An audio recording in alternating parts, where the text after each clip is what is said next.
Deep Impact Mission. The primary mission of NASA's Deep Impact was to probe beneath the surface of a comet.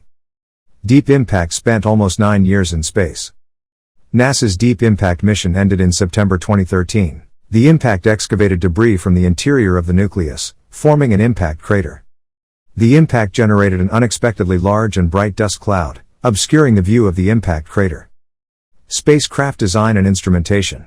The Flyby spacecraft is about 3.3 meters long, 1.7 meters wide and 2.3 meters high. It includes 2 solar panels, a debris shield, and several science instruments for imaging, infrared spectroscopy, and optical navigation to its destination near the comet. The spacecraft also carried 2 cameras, the High-Resolution Imager, HRI, and the Medium-Resolution Imager, MRI. The HRI is an imaging device that combines a visible light camera with a filter wheel, and an imaging infrared spectrometer called the Spectral Imaging Module. It has been optimized for observing the comet's nucleus.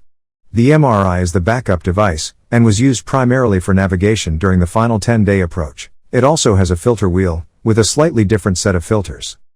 The Impactor section of the spacecraft contains an instrument that is optically identical to the MRI, called the Impactor Targeting Sensor, but without the filter wheel. Its dual purpose was to sense the impactor's trajectory, which could then be adjusted up to 4 times between release and impact, and to image the comet from close range. The impactor's payload, dubbed the cratering mass, was 100% copper, with a weight of 100 kilograms.